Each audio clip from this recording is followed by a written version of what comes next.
Hello friends. आज का market analysis और आगे हमें क्या लगता है ये सब इस वीडियो के अंदर मैं डिस्कस करने जा रहा हूं।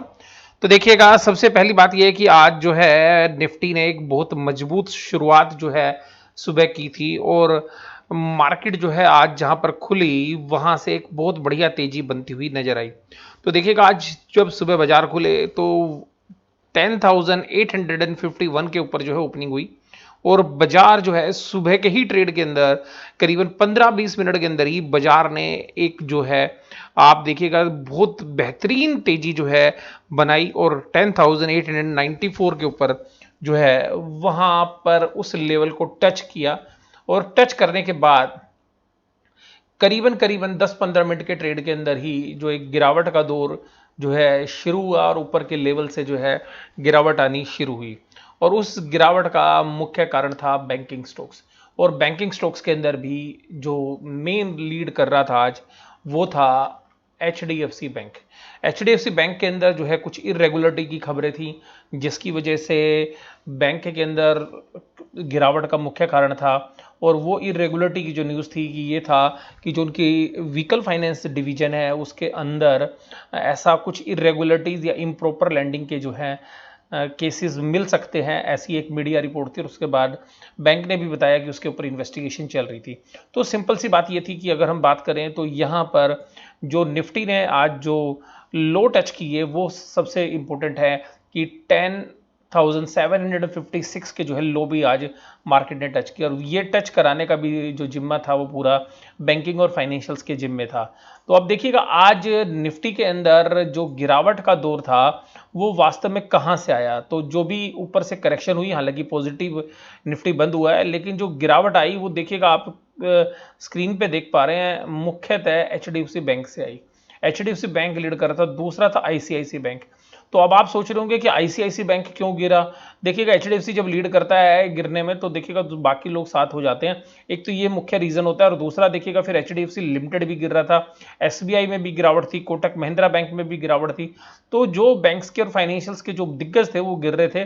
और इसके जो मुख्य कारण में एक कारण कल आरबीआई जो गवर्नर है उनकी जो कमेंट्री थी वो भी थी। और आरबीआई की कमेंट्री जो गवर्नर ने दी उस कमेंट्री में ऐसा लगा कि मार्केट जो है अभी एक बैड शेप के अंदर फाइनेंशियल्स जा सकते हैं एमएसएमई की वजह से भी, और जो मोरेटोरियम है वहां से रिकवरी होगी या नहीं होगी।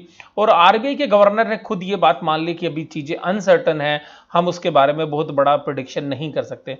लेकिन आज बाजार का दिग्गज फिर दोबारा से रिलायंस इंडस्ट्रीज लिमिटेड। देखिएगा, मैं यहां पर आपको बात करूं रिलायंस इंडस्ट्रीज के बारे में तो रिलायंस इंडस्ट्रीज का शेयर हालांकि 3% की तेजी के साथ जो है चलता हुआ नजर आया। और रिलायंस ने आज अपने नए हाई जो है वो टच किए। सबसे खास बात 1947.70 के जो नए हाई टच किए और मार्केट को बहुत बड़ा सहारा भी दिया।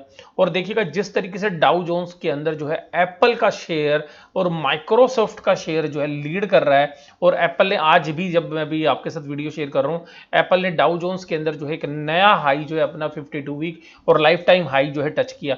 उसी तरीके से इंडिया का जो एप्पल है वो रिलायंस बना हुआ है। तो सिंपल सी बात है, रिलायंस मार्केट को गिरने नहीं देगा जितने भी लोग बीएस हैं।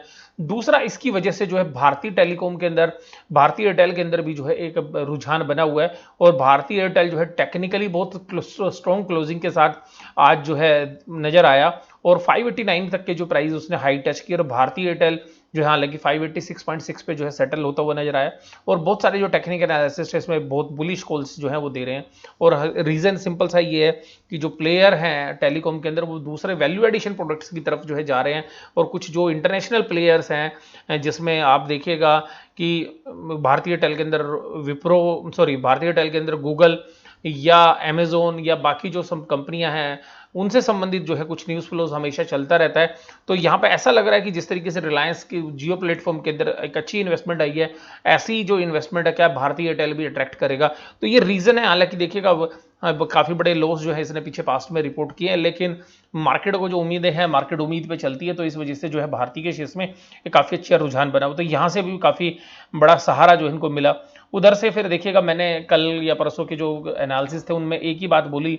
मैंने कल 10 दिग्गज शेयर्स के बारे में बात की थी और उन 10 दिग्गज शेयर्स में मैंने बताया था कि देखिएगा, बैंक्स जब लीड नहीं करेंगे तो आपको TCS, HCL tech, tech Mahindra, Infosys ये ऊपर लीड करते हुए नजर आएंगे। उसके बाद रिलायंस आपको सहारा देगा, एचयूएल को ऊपर लाया जाएगा, भारती को ऊपर लाया जाएगा। देखिएगा जब भी मार्केट में करेक्शन होगी तो ध्यान रखिएगा ये अब आपको प्रोटेक्ट करेंगे। इसके अलावा फार्मा तो है ही। तो आप देखिएगा यहाँ पर जो एफएमसीजी है वो आज देखिएगा ब्रिटेनिया ऊपर था, ब्रिटेनिया 1.94 की तेजी थी। रिलायंस और भारती देखिएगा टेलीकॉम ऊपर थे। टेक्नोलॉजी के अंदर देखिएगा टेक महिंद्रा और एचसीएल टेक दोनों ऊपर थे। इन्फोसिस भी पॉजिटिव नोट के साथ था। तो हो सकता है कल टीसीएस आ जाए अगर इस तरीके से, क्योंकि मार्केट को एक स्ट्रेंथ देने का काम जो है यहाँ पर रोटेशन वाइज मिल रहा है। अगर फाइनेंशियल्स जो है अगर साथ देंगे, लेकिन फाइनेंशियल्स के अंदर रियल जो वीकनेस है वो नजर आ रही है, चाहे आप आरबीआई गवर्नर्स की बात करिए या इरेगुलरिटी जिस तरीके से बैंक्स के अंदर नजर आ रही हैं, जिस तरीके से चीजें आगे क्लियर नहीं है, बैंक्स एक बहुत बड़ा कट जो है वो यहां से दे सकते हैं, मैं इस बात से मना नहीं करूंगा। और निफ्टी की अगर कोई टांग खींच रहा है तो वो वास्तव में बैंक निफ्टी। आज देखिएगा निफ्टी के अंदर अगर हम वेट की बात करें, वेट की, तो देखिएगा निफ्टी को आज किसने कितने पॉइंट का सहारा दिया। एचडीएफसी बैंक ने 20 पॉइंट से निफ्टी को गिराया, यानी कि उसकी टांग पकड़कर खींची। दूसरा उसका भाई एचडीएफसी लिमिटेड 13 पॉइंट्स उसने गिराया। उसके बाद सबसे छोटा नन्ना मुन्ना बच्चा बजाज फाइनेंस, इसी सेगमेंट के अंदर फाइनेंशियल और बैंकिंग वाले सेक्टर के अंदर 9%। चौथा आईसीआईसी बैंक 8 टाइम्स, सॉरी जो मैंने बजाज फाइनेंस को 9% बोल दिया वो 9 पॉइंट्स था। ICIC bank 8 points, Kotak Mahindra bank 2.57। देखिएगा ये पांचों के पांचों नाम आपको फाइनेंशियल्स में दिखेंगे। इसमें देखिएगा मैं खाली ये नहीं कहूंगा एचडीएफसी बैंक की जो न्यूज़ फ्लो था उसका असर था, बाकी चीज़ों का भी असर आपको दिख रहा है। और आरबीआई गवर्नर की स्पीच जो थी उसके अंदर आप बातें ढूंढने की कोशिश करिए तो आपको बात पता चलेगी। जो बड़े इन्वेस्टर्स होते हैं वो बहुत तेजी से इन चीज़ों को कैच करते हैं, और जब ये शेयर्स आज से, अभी हो सकता है कि कल थोड़ा सा रिबाउंड कर लें, लेकिन कल परसों के बाद जब आपको अगर कहीं पे मार्केट में करेक्शन आती हुई नजर आई या प्रॉफिट बुकिंग नजर आई, आप देखिएगा इन शेयर्स की हालत ही आपको सबसे खराब नजर आएगी। तो आज जो है मार्केट के अंदर ये वीक नहीं है, ये अगर आप देखेंगे तो पिछले कुछ समय से वीक है। और आगे जो फॉरवर्ड लुकिंग अगर स्टेटमेंट भी देखें आरबीआई गवर्नर्स की, तो वहां पर भी वीकनेस नजर आ रही है। और अब देखिएगा दूसरा जो हमारे यहाँ पे प्लेयर्स हैं आज की डेट में जो पूरे वर्ल्ड की मार्केट के अंदर जिनका चर्चा है, ये जो रॉबिनहुड इन्वेस्टर्स हैं, तो वो भी मार्केट को सहारा तो दे ही रहे हैं।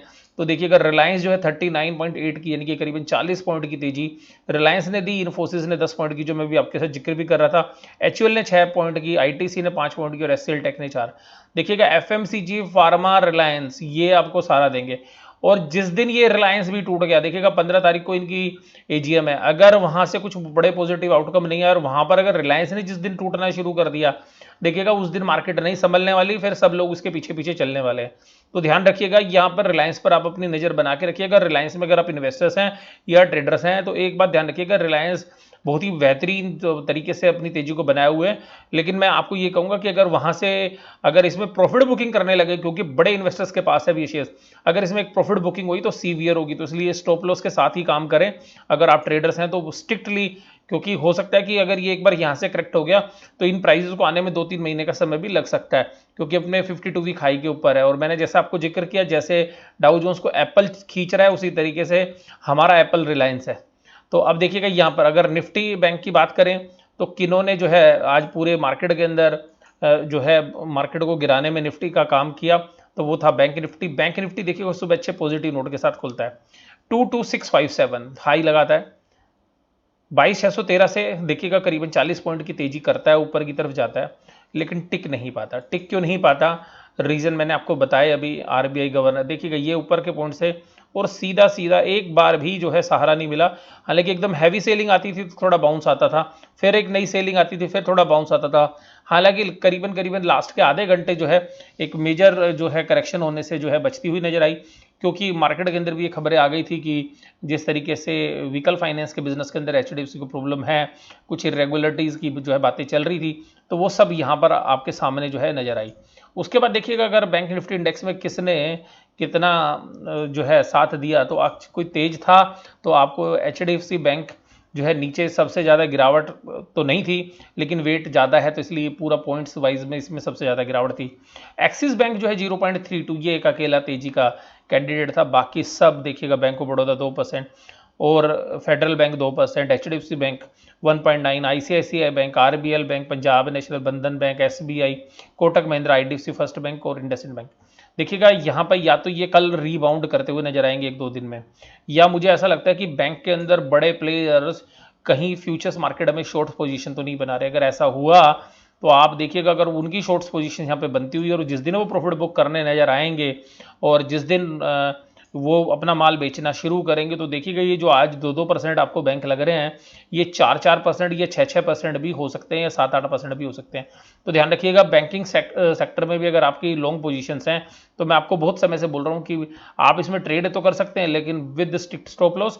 और जिस तरीके के चार्ट पैटर्न है बैंक निफ्टी के अंदर, वो वीक है निफ्टी के मुकाबले में भी। और दूसरी बात मैं आपको सबसे खास बात बोलूंगा कि यहाँ पे आप स्टिक स्टॉप लॉस के साथ काम करें, और बड़ी पोजीशंस अगर आप इन बैंकिंग स्टॉक्स में लेते हैं तो मैं कहूँगा उसको आप ओवरनाइट ना लेके जाएं। अगर आप उसको कैरी करेंगे तो हो सकता है आपको प्रॉब्लम हो। हालांकि फिर भी जो है आपको स्टॉप लॉस का सहारा तो रहता ही है ट्रेडर्स को, और मैं अपने जो भी व्यूज़ होते हैं वो आपके साथ जो है शेयर करता रहता हूँ। अब एक बड़ी पॉजिटिव न्यूज़ आपको शेयर करता हूँ। देखिएगा, रोज़ारी बायोटेक के आईपीओ की वजह से बहुत सारे ऐसे शेयर्स हैं जिनके अंदर जो कि वास्तव में केमिकल सेक्टर से रिलेटेड है, और जिस तरीके के केमिकल वो रोज़ारी बायोटेक बनाती है, उस तरीके की दूसरी केमिकल की छोटी बड़ी कंपनियां जो हैं उसी तरीके के प्रोडक्ट बनाती हैं। वो 3 सेगमेंट के अंदर है, तो कोई हो सकता है कि टेक्सटाइल के अंदर हो, कोई हेल्थ एंड हाइजीन के अंदर है, तो इस तरीके की कंपनियां हो सकती हैं। कुछ इस तरीके के एग्रो प्रोडक्ट्स या जो है फीड्स जो है बनाती हों, जो है वास्तव में जो पशुओं के लिए, तो उससे संबंधित जो है कंपनियां हैं। तो वो ध्यान रखिएगा। तो वैल्यूशंस जो है, अगर आपको 33 टाइम्स के 33 के पी रेशियो पर अगर रोज़ारी बायोटेक मिलता है, तो उसकी वजह से जो दूसरे जो शेयर्स हैं, ध्यान रखिएगा केमिकल सेक्टर के अंदर, उनके अंदर एक जो है तेजी बनी हुई है। तो ये आप देखिएगा, तो यहाँ पर आपको कुछ ऑप्शंस मिल सकती हैं। आज हमने भी अपने अल्फा मेंबर्स के साथ ये जो है चर्चा की थी, उसी लाइन के ऊपर हमने एक शेयर जो है डिस्कस किया था, और उसको हमने खरीदने के लिए भी बोला था कि अगर आप थोड़ा सा रिस्क ले सकते हैं तो ट्रेड कर सकते हैं। तो उसमें शाम को जो है अपर सर्किट लग गया था, और अब हम उम्मीद कर रहे हैं कि उसमें कल भी एक सर्किट जो है देखने के लिए मिलेगा। और वहाँ पर जो अभी अल्फा मेंबर्स हैं, अगर उन्होंने शेयर लिए हैं, तो मैं यही कहूँगा कि अगर आपका अपर सर्किट अगर कल मिलता है तो आप उसमें से 50% प्रॉफिट बुक कर लीजिएगा। और अगर आपको ये लगता है कि 5 या 6% और शेयर चलता है, तो सर्किट नहीं लगता है, तो क्योंकि सर्किट लगने के बाद एक कॉन्फिडेंस आगे के लिए भी मिल जाता है। और लेकिन अगर शेयर 4-5-6% ऊपर मिलता है, तो वहाँ पर आप चाहें तो पूरे के पूरे में जो आपको टारगेट बताए थे वहाँ पे प्रॉफिट भी बुक कर सकते हैं। तो मैं अभी सभी व्यूअर्स को बोल रहा हूँ कि यहाँ पर आप इस तरीके की जो शेयर्स हैं उन सेगमेंट के अंदर आप देख सकते हैं। तो हो सकता है कि अभी 1-2 दिन तेजी उस सेगमेंट के अंदर भी बनी रहे। वो उस तरीके के जो प्रोडक्ट्स हैं, जो स्पेशलिटी केमिकल में 3 सेक्टर्स हैं, उनके अंदर टेक्निकली मैं आपको बोल रहा हूँ कि जो भी बात मैंने बोली है केवल 1-2 दिन के लिए, only for the trading, not for investment. Investment के लिए वैल्यूशंस मुझे स्ट्रेच लगने लगे हैं अभी बहुत जगह पर, लेकिन कुछ कंपनियां भी अच्छे वैल्यूशंस पर मिल रही हैं। तो उसके बारे में मैं आगे की वीडियो के अंदर जो आपके इन्वेस्टमेंट से संबंधित जो चीज़ें होती हैं, जो पोजिशनल कॉल्स होती है, उसके अंदर मैं जो आपके साथ भी जो है नॉर्मल प्लेटफॉर्म पे भी बात करूंगा। जनरली मैं जो ये इस तरीके के 1 या 2 दिन के जो ट्रेड्स होते हैं वो आपको जो है, क्योंकि उनमें रिस्क काफ़ी ज़्यादा होता है, तो मैं अल्फा मेंबर्स के साथ जो डिस्कस करता हूँ उनको भी मैं यही बात बोलता हूँ कि आप देखिएगा इसमें अपने रिस्क को जो है पहले असेस करिए और फिर ही जो है निवेश करिए। तो मैं आपको भी यही बात बोलूँगा, बट मैंने आपको एक सेगमेंट बता दिया जिसके अंदर एक कैचअप रैली देखने के लिए मिल रही है। तो उसी सेगमेंट के अंदर और कुछ बहुत सारी कंपनी आप जब खोल के देखेंगे, जो उनमें से बहुत सारे ऐसे शेयर्स हैं जो मैं आपके साथ रिसेंटली जो है डिस्कस भी करता रहा हूँ। तो यहाँ पे जो है मैं अपनी वीडियो समाप्त कर रहा हूँ। वीडियो आपको कैसी लगी जरूर से जरूर आप मुझे बताइएगा। वीडियो देखने के लिए धन्यवाद। Thank you very much.